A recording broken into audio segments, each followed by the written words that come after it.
Study IQ bank and SSC, शुरुआत से सफलता तक। The most abundant element in the earth crust is, किस ग्लैंड को मास्टर ग्लैंड कहते हैं? कौन सी गैस सिगरेट लाइटर में यूज होती है? इलेक्ट्रिक मोटर किस एनर्जी को किस एनर्जी में कन्वर्ट करते हैं? और कौन सा विटामिन जो होता है आपका वो ब्लड का कोएगुलेशन यानी कि रक्त का थक्का जमाने में मदद करता है? नंबर 1 देखिए, यहां पे पहले बोल रहा है वो एलिमेंट की बात करिए तो ऑक्सीजन आती है। अगर वो यहां पे मेटल पूछता तो एल्यूमिनियम बनता, ये ध्यान रखना है, ठीक है।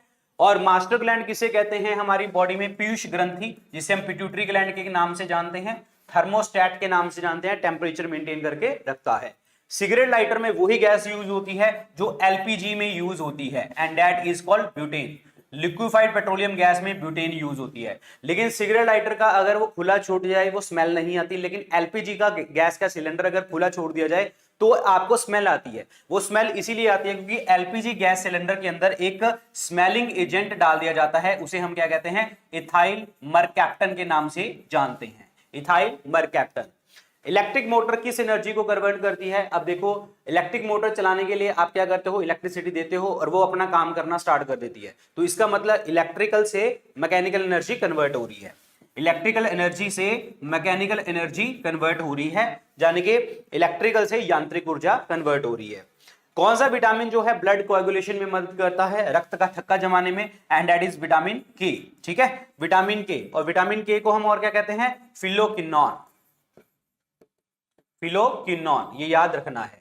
और कोएगुलेशन ऑफ ब्लड में बहुत सारी चीजें चाहिए होती हैं, जैसे कि 2 प्रोटीन चाहिए होते हैं आपको, ठीक है। वो कौन से हैं? एक तो है फिब्रिनोजन और एक होता है प्रोथ्रोम्बिन, ओके।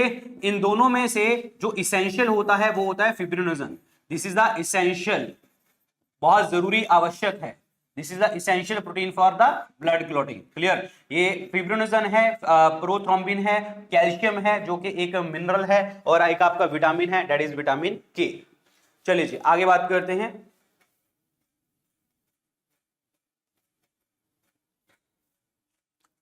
कौन सी गैस को यूज किया जाता है फायर एक्सटिंग्विशर्स में? काला अजगर को कौन सा जो इंसेक्ट है वो फैलाता है? वेटलेसनेस स्पेसशिप में क्यों होती है, रीजन क्या है उसका? और यूनिट ऑफ किडनी कौन सा है? मेटल की जो लस्टर शाइन आती है वो किसके कारण आती है? पॉइंट समझ में आया? यहां पे देखिए जी, फायर एक्सटिंग्विशर की अगर हम बात करते हैं कि जो आपका ये चीज को खत्म करने में मदद करता है, सो फायर एक्सटिंग्विशर्स में आपको हेल्प करती है, that is carbon dioxide. Carbon dioxide very very important. अच्छा, उसमें एक सोडियम बाइकार्बोनेट भी होता है, ये ध्यान रखना, सोडियम बाइकार्बोनेट कंटेंट भी होता है यहाँ पे। और कौन सा इंसेक्ट काला अजगर फैलाता है? सैंड फ्लाई, सैंड फ्लाई, ठीक है। वेटलेसनेस, जब कोई वेट महसूस नहीं होता, वो इसीलिए होता है क्योंकि वहां पे ग्रेविटी नहीं होती, एब्सेंस ऑफ ग्रेविटी, ग्रेविटी वहां पे नहीं होती, ठीक है। कौन सा स्मॉलेस्ट यूनिट है किडनी का? किडनी का सबसे स्मॉलेस्ट यूनिट है नेफ्रॉन, नेफ्रॉन, समझ आया? और मेटल की शाइन जो होती है वो क्यों होती है? क्योंकि उसके अंदर जो है इलेक्ट्रॉन्स देखने को हमें मिलते हैं, इलेक्ट्रॉन्स घूमते हैं, उसके कारण जो है वो शाइन करती है। समझ में आया? So this is all about the quiz. Now is the questions. चलिए जी अब आइए क्वेश्चंस की तरफ। क्वेश्चंस बताइए, आंसर दीजिए।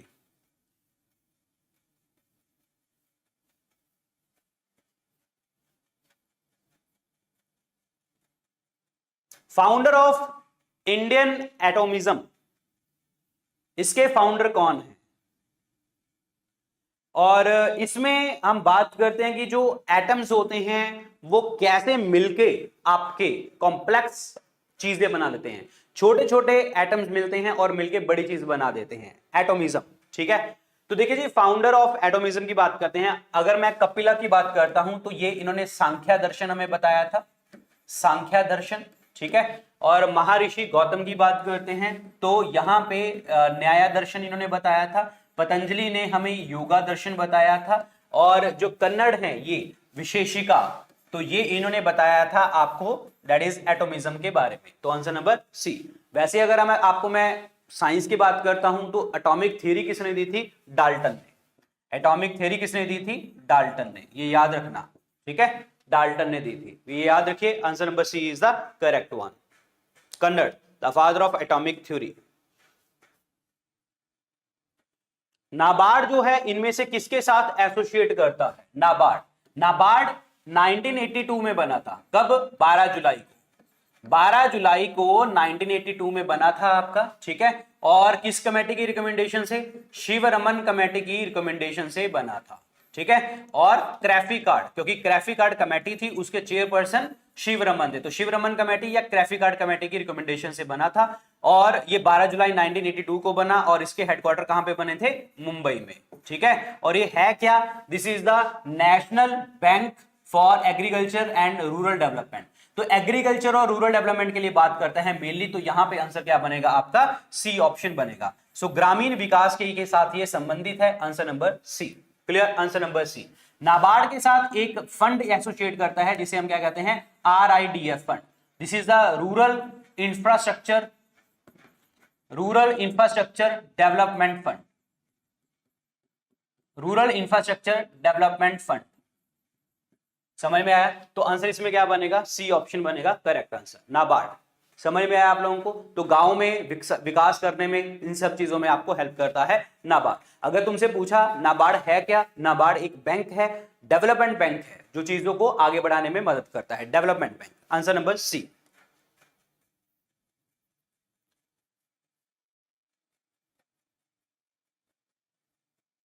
किसी ऑर्गेनाइजेशन का जो इंट्रोडक्टरी वेब पेज होता है, जैसे अगर हम कोई भी वेब पेज खोलते हैं, कोई भी साइट खोलते हो, जैसे तुम एसएससी की तैयारी करते हो तो एसएससी की साइट खोलते हो, तो जो पहला पेज नजर आता है आपको वो इंट्रोडक्टरी वेब पेज होता है और उसे हम क्या कहते हैं?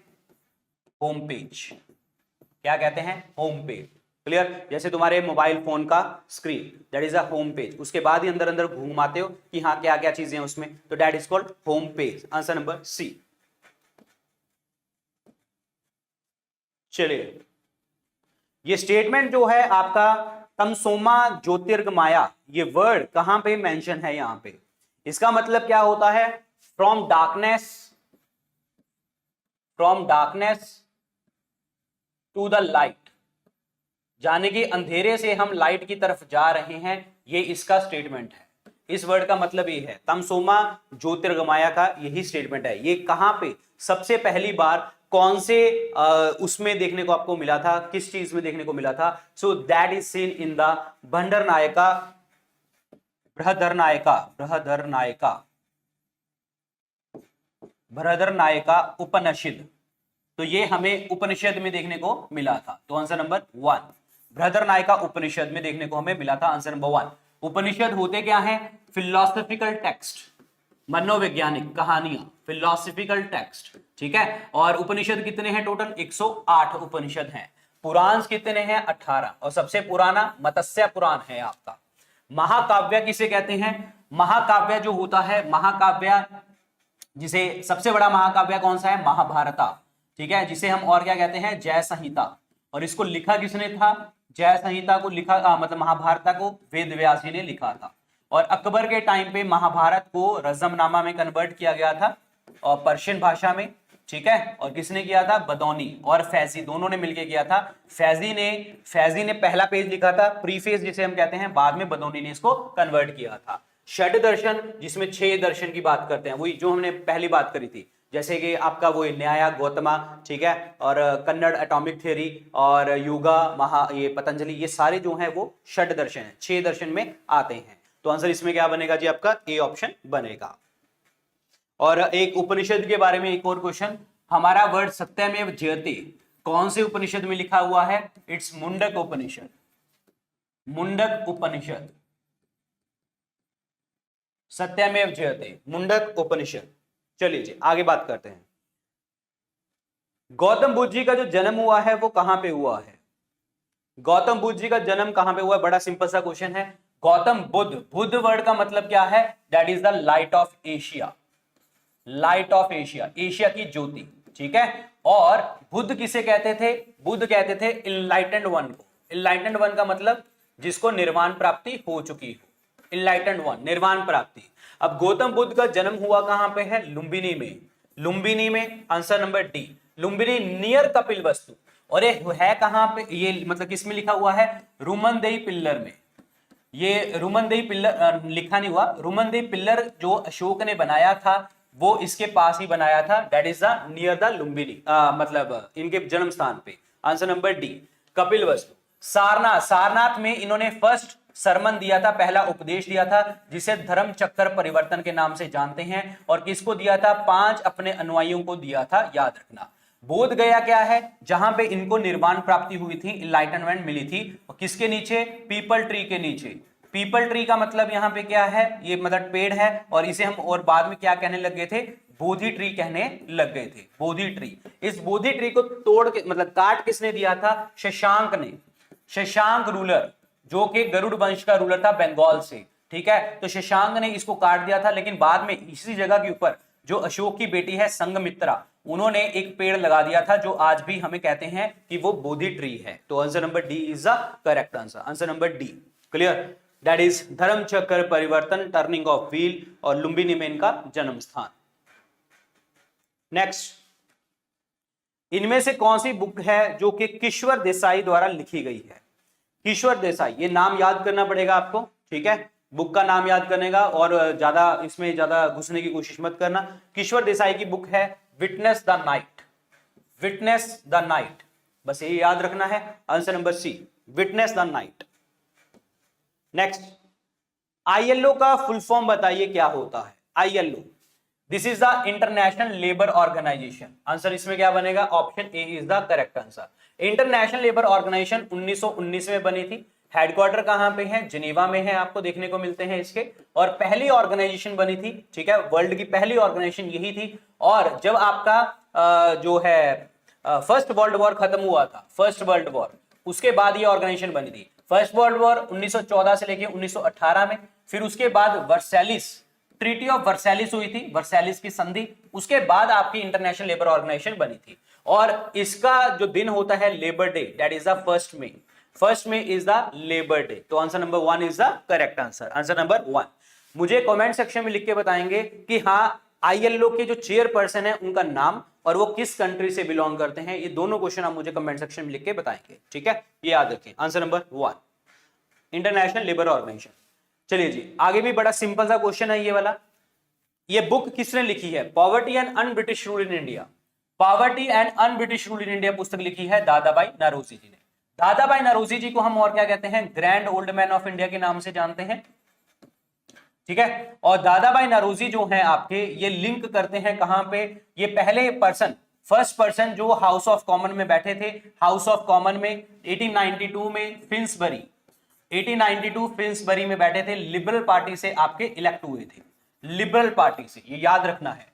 दादाभाई नौरोजी जी की बात करें, इनका पेपर है रस्त गफ्तार, एक पेपर है रस्त गफ्तार, ठीक है। और इनकी प्राइवेट सेक्रेटरी का नाम क्या है, मैडम बीकाजी कामा, मैडम बीकाजी कामा, जिन्होंने स्टटगर्ट जर्मनी में पहली बार जो है तिरंगा लहराया था, इंडियन फ्लैग को लहराया था वहां पे 1907 में, ठीक है। और वहां पे सेकंड सोशलिस्ट कॉन्फ्रेंस चल रही थी, सेकंड सोशलिस्ट कॉन्फ्रेंस चल रही थी वहां पे।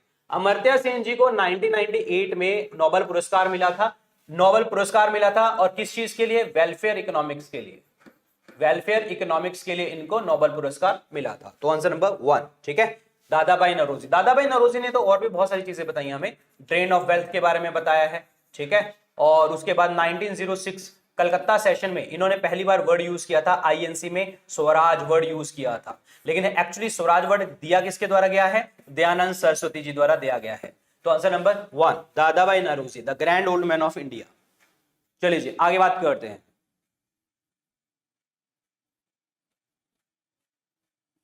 कौन सी लोकसभा का समय जो है वो 6 साल हो गया था।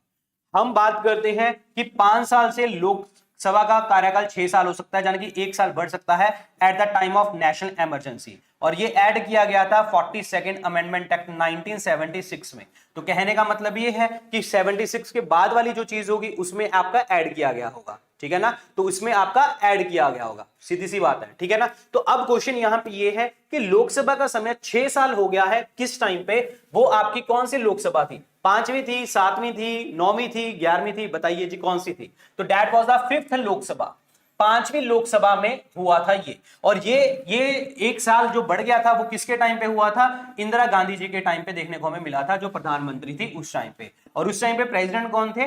Fakhruddin Ali Ahmed. Fakhruddin Ali Ahmed was the president. ये ध्यान रखना है, इंपॉर्टेंट पार्ट है, ठीक है। दूसरी बात यहां पे हम ये भी कहते हैं कि ठीक है, लोकसभा का समय बढ़ गया था, एक साल बढ़ गया था, ये पहली बार इसी टाइम में देखने को आपको मिला था, ठीक है। और ये कितनी बार बढ़ा था? 2 बार बढ़ा था। यानी कि ये जो इमरजेंसी लगी थी वो आपका 76 में तक भी लगी थी, फिर 77 में इसको खत्म किया गया था। यानी कि 2 बार लगी है। पॉइंट समझ में आया? तो आंसर इसमें क्या बनेगा? ए। और इसमें देखो फिफ्थ लोकसभा में कार्यकाल 5 से 6 साल हुआ है। तो 5वां वर्ड एक और याद रखो, हमारा पंचवर्षीय योजना में 5th 5 ईयर प्लान था। 5th 5 ईयर प्लान था जो चला था 74 से 78 में चला था, ठीक है। 5वां 5 ईयर प्लान, जहां पे इंदिरा गांधी जी ने एक स्लोगन दिया था, गरीबी हटाओ। तो आप दोनों क्वेश्चन 5वें से याद रखोगे। 5वीं ही पंचवर्षीय योजना थी, 5वां ही लोकसभा थी जहां पे ये बातें हुई थी। 5वीं लोकसभा में कार्यकाल 1 साल बढ़ गया, 5वें ही 5 ईयर प्लान में गरीबी हटाओ का स्लोगन दिया गया था। पॉइंट समझ में आया आप लोगों को? तो ये याद रखना है आपको। तो answer number A. Next question,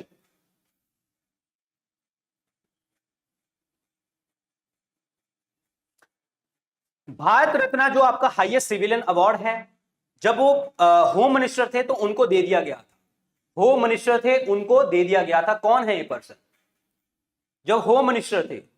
and that is the जीवी Pant. Answer number D is the correct answer. जीवी पंत जी को 1957 में ये आपका अवार्ड दिया गया था, Bharat Ratna highest civilian award, और ये उस टाइम पे आपके होम मिनिस्टर थे। तो answer number D is the correct answer. Answer number D. Very very important question है ये, ठीक है। भारत रत्न 1954 में कॉन्स्टिट्यूट किया गया था, हाईएस्ट सिविलियन अवार्ड है। पहले जब 1954 की बात करें 3 लोगों को मिला था, सी राजगोपालाचार्य, सर्वपल्ली राधाकृष्णन जी, और one more person is there. और कौन थे? Sarvepalli Radhakrishnan ji, C Rajagopalachari, CV Raman. 3 लोगों को जो है ये अवार्ड मिला था, ठीक है। सीवी रमन, तो ये 3 लोगों को अवार्ड दिया गया था, और जीवी पंत पहले होम मिनिस्टर, जब एज ए होम मिनिस्टर उनको मिला था। तो answer number D is the correct answer. Sardar Patel की बात करें, ये वल्लभ भाई पटेल हैं हमारे, ठीक है, बिस्मार्क ऑफ इंडिया। सरदार का टाइटल इनको मिला था बारदोली सत्याग्रह में। बारदोली जो क्रॉप टैक्सेशन के लिए सत्याग्रह हुआ था 1928 में गुजरात में, और वहां पे गांव की औरतों ने इनको टाइटल दिया था सरदार पटेल का। गुलजारीलाल नंदा की अगर मैं बात करता हूं, फर्स्ट प्लानिंग कमीशन के चेयरपर्सन कौन है आपके? वो तो पता है, प्राइम मिनिस्टर होते हैं जवाहरलाल नेहरू। तो डिप्टी चेयरपर्सन जो थे वो कौन थे आपके? गुलजारीलाल नंदा, ठीक है। लाल बहादुर शास्त्री, आपको पता है इन्होंने जय जवान जय किसान का नारा दिया था, जय जवान जय किसान का नारा दिया था। तो answer number D is the correct answer. Clear? और ये पहले सीएम थे उत्तर प्रदेश के। ये बड़ा सिंपल क्वेश्चन है, आरबीआई के पहले गवर्नर का नाम बताइए। आरबीआई के पहले गवर्नर का नाम बताइए, बहुत सिंपल क्वेश्चन है, and that is the Osborne Smith. Answer number A. अब आरबीआई का क्वेश्चन है, ध्यान से समझना। आरबीआई बना था 1 April 1935, clear, according to the government of India Act 1934। समझ में आया? हिल्टन यंग कमीशन की रिकमेंडेशन से बना था, जो कि 1926 में आया था। जब ये बना था तो उस टाइम पे 1935 में हेडक्वार्टर बने थे कोलकाता। फिर 1937 में इस कोलकाता से शिफ्ट करके हम कहां पे ले आए? मुंबई में ले आए। तो main headquarter is now Mumbai, और regional headquarter is Kolkata, Delhi and Chennai. These are the regional headquarters, ये याद रखना है, ठीक है। Answer number 1। अब हमारा आरबीआई 35 में बना था, और आरबीआई की जो नेशनलाइजेशन हुई थी 1 जनवरी 1949 में हुई थी, ठीक है। ये हुई थी नेशनलाइजेशन, मतलब जब बैंक जो है गवर्नमेंट ऑफ इंडिया के कंट्रोल में आ गया था, यानी कि अब इस चीज के ऊपर गवर्नमेंट ऑफ इंडिया का रूल है। एंड दैट उस टाइम पे गवर्नर थे आपके सी डी देशमुख, और ये पहले इंडियन गवर्नर थे, फर्स्ट इंडियन गवर्नर थे। ये भी आपको पेपर में आ सकता है, ठीक है, ये याद रखें। और एक चीज आपको और बता दूं, आरबीआई करता क्या है? मॉनेटरी पॉलिसी कमेटी बैठती है इसके अंदर, जो कि मॉनेटरी पॉलिसी बनाती है आपकी, ठीक है। और इसमें मॉनेटरी पॉलिसी कमेटी में 6 लोग होते हैं। 6 में 3 लोग जो होते हैं गवर्नमेंट ऑफ इंडिया की साइड से होते हैं, और 3 लोग जो होते हैं आरबीआई के पर्सन होते हैं। और इन 3 में एक जो होता है आरबीआई का गवर्नर होता है, ठीक है, एक इसमें आरबीआई का गवर्नर होता है। अब तीनों कोई भी डिसीजन लेना होता है मॉनेटरी पॉलिसी के रिगार्डिंग या किसी भी चीज के रिगार्डिंग, तो वोट करते हैं। अगर यहां पे इक्वल वोट हो जाती हैं, अगर यहां पे इक्वल वोट हो जाती हैं, तो आरबीआई गवर्नर के पास एक एक्स्ट्रा वोट होती है, जिसे हम क्या कहते हैं? कास्टिंग वोट कहते हैं, ये याद रखना है, ठीक है। बाकी तुम्हें पता है आरबीआई के फंक्शंस वगैरह सारे पता हैं कि आरबीआई बैंकर्स बैंक कहते हैं, bank to the government of India कहते हैं, ठीक है, bank to the government of India, foreign exchange reserve यहां पे पड़ा होता है हमारा, ठीक है, लैंडर ऑफ लास्ट रिजॉर्ट के नाम से जानते हैं, वगैरह वगैरह वगैरह, ये सारे फैक्ट्स तुम्हें पता है। तो answer number A is the correct answer, Osmond Smith. Next question,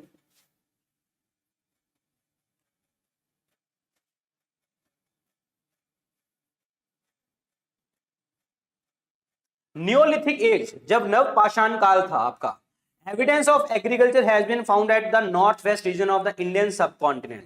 ये कहां पे हमें देखने को मिले थे? देखिए जी, इंडिया में हमें कहां पे ये साइट देखने को मिली थी एग्रीकल्चर के sign, that is in the Mehrgarh में। और यहां पे हमें राइस कल्टीवेशन, वीट कल्टीवेशन, ये साइंस देखने को हमें मिले हैं। और एक चीज आपको और क्लियर कर दूं कि अगर तुमसे पूछा इंडस वैली सिविलाइजेशन वाले जो लोग हैं वो किस चीज की मतलब खेती करते थे, तो वो खेती करते थे गेहूं और जौ, वीट और बार्ले, वीट और बार्ले, गेहूं और जौ की जो है मतलब खेती करते थे। तो आंसर इसमें क्या बनेगा जी आपका? बी ऑप्शन बनेगा, B option. Rath Yatra is organized in Puri to honour, ये रथ यात्रा की बात करें तो इनका जो है कल जो है यहाँ पे मतलब एक कुछ इवेंट था, तो बड़ा इंपॉर्टेंट इवेंट था, मैं नाम भूल गया उस इवेंट का क्या नाम है, ठीक है, तो पढ़ लेना एक बार, कल कुछ इवेंट था।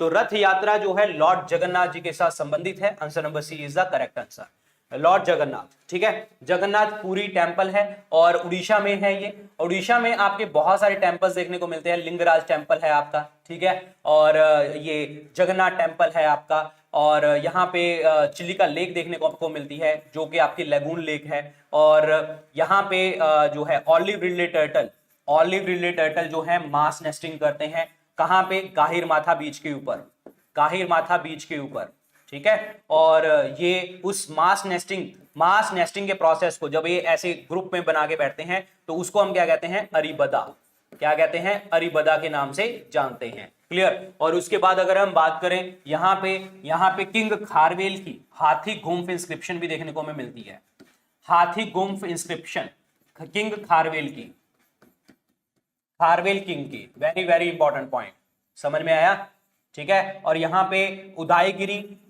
और खांडगिरी हिल्स भी देखने को हमें मिलती हैं, ये पेपर में आते हैं क्वेश्चन, उदयगिरी खांडगिरी हिल्स उड़ीसा में, वेरी इंपॉर्टेंट पॉइंट। और उड़ीसा में और क्या पॉइंट बता सकते हैं, यहाँ पे एक जो है मतलब टाइगर रिजर्व है, that is the Similipal tiger reserve, ये न्यूज में रहता है, यहाँ पे आग वगैरह लगती रहती है सिमलीपल टाइगर रिजर्व में, ठीक है। और यहाँ पे भितरकनिका नेशनल पार्क भी देखने को हमें मिलता है, भितरकनिका नेशनल पार्क। तो answer number C, Lord Jagannath is the correct answer. चलिए जी आगे बात करते हैं।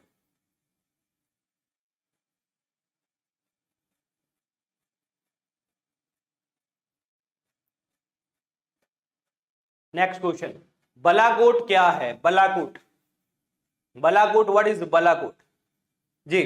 सो बालाकोट जो है पाकिस्तान के अंदर एक नॉर्थ वेस्ट रीजन में एक जगह है, पाकिस्तान नॉर्थ वेस्ट में एक जगह है, that is north west, Uttar Paschim. So here is a Balakot, ठीक है। नेक्स्ट, इनमें से ऐसा कौन सा दिन है जो सेलिब्रेट नहीं किया जाता, फिक्स डे के ऊपर सेलिब्रेट नहीं करते हम? कौन सा आपका दिवस है जो फिक्स डे के ऊपर सेलिब्रेट नहीं करते? अगर मैं जो है इन्वायरमेंट डे की बात करता हूं तो 5 जून को होता है, ठीक है। वर्ल्ड वीमेन डे की बात करें तो इंटरनेशनल वीमेंस डे 8 मार्च को होता है। ये फ्रेंडशिप डे बता दो, ये तो तुम्हारा है, ये तो तुम्हारा है वर्ल्ड फ्रेंडशिप डे, ठीक है। तो भाई कौन सा सेलिब्रेट नहीं करते? वर्ल्ड हैबिटेट डे सेलिब्रेट नहीं किया जाता फिक्स डे के ऊपर, क्योंकि ये सेलिब्रेट करते हैं हम अक्टूबर का जो फर्स्ट मंडे होता है, वो किसी भी डेट को हो सकता है, अक्टूबर के फर्स्ट मंडे को सेलिब्रेट किया जाता है वर्ल्ड हैबिटेट डे। तो answer number D is the correct answer, समझ में आया? Answer number D, answer number D is the correct answer, yes, answer number D. और हैबिटेट किसे कहते हैं? हैबिटेट किसे कहते हैं? हैबिटेट उसे कहते हैं जिस जगह के ऊपर आप रह रहे हो, द फिजिकल स्पेस जहां पे आप रह रहे हो, ठीक है, द फिजिकल स्पेस जहां पे आप रह रहे हो, दैट इज योर हैबिटेट।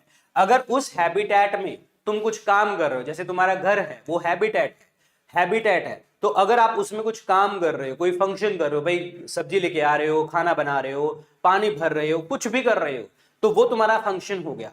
तो उस हैबिटेट में अगर तुम कुछ फंक्शन कर रहे हो तो उसे हम क्या कह देते हैं, इकोलॉजिकल नीश। उसे हम क्या कह देते हैं, इकोलॉजिकल नीश वर्ड यूज किया जाता है, ये याद रखना।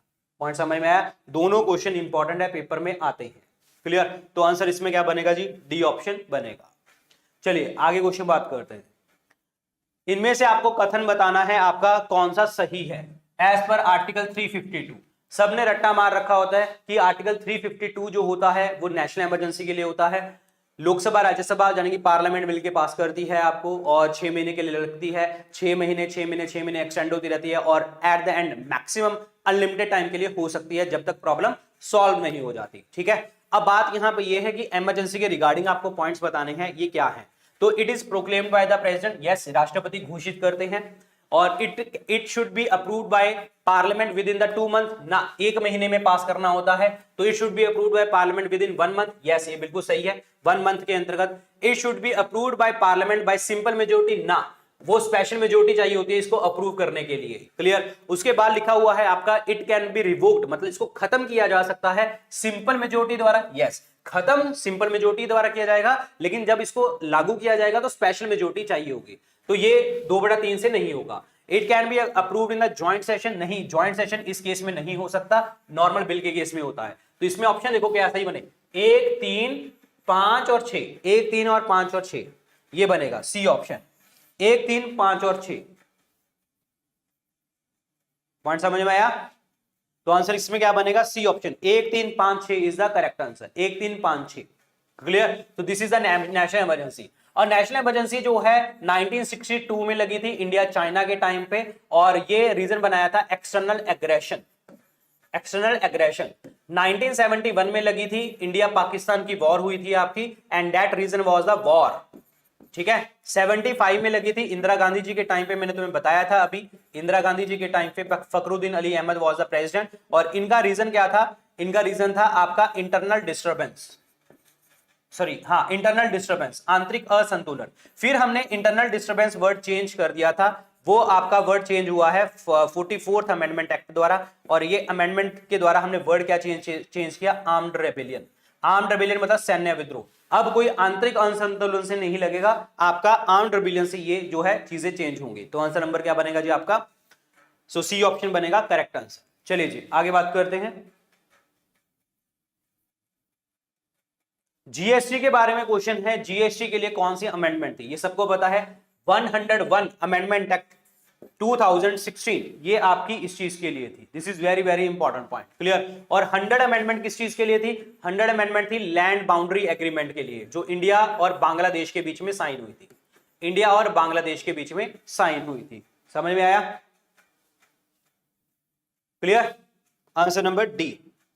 Next question is, Burj Khalifa, उसकी हाइट बतानी है, ये यूएई में, दुबई में है, यूनाइटेड अरब अमीरात में है।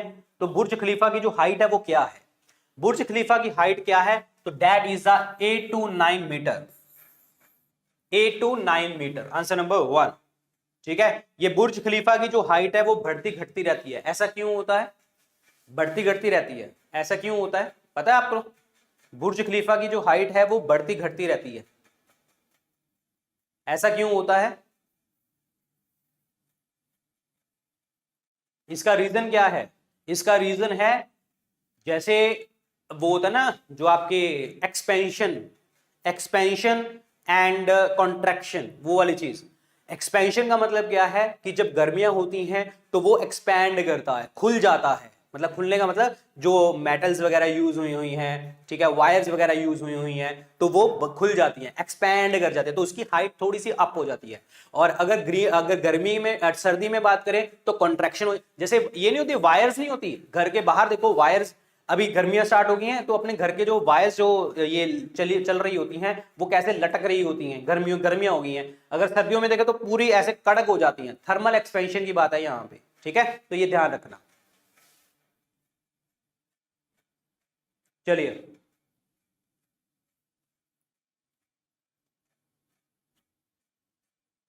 जॉब नहीं हुआ तो मैं बुर्ज खलीफा से जंप कर दूंगा। बेटा ऐसे है, पहले तो बुर्ज खलीफा के तक पहुंचने के लिए ना पैसे बहुत चाहिए तुझे, ठीक है, तो पहले उसके लिए इकट्ठे कर ले पैसे, फिर वहां पे छाल मार देना, जो भी करना, जो तुम्हारी मर्जी है वो कर लेना।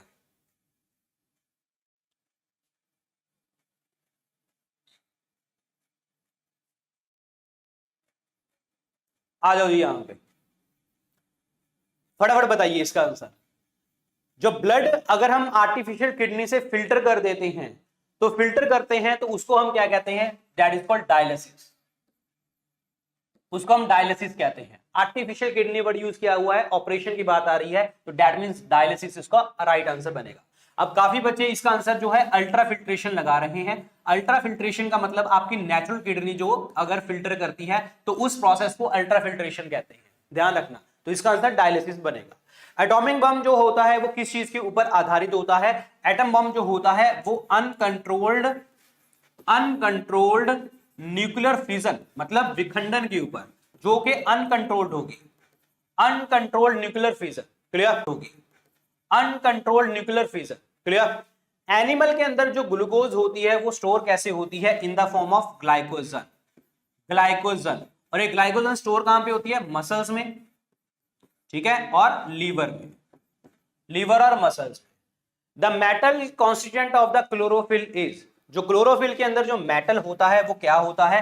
क्लोरोफिल के कारण प्लांट्स पत्तों का कलर ग्रीन आता है, और इसमें जो मेटल होता है वो होता है मैग्नीशियम एटम, सेंटर में, और कहां पे? मीजोफिल सेल्स में, मीजोफिल सेल्स में, ये याद रखना। विनेगर जो होता है वो एक्टिव सॉल्यूशन है किस चीज का? विनेगर में, सिरका में क्या होता है? Acetic acid.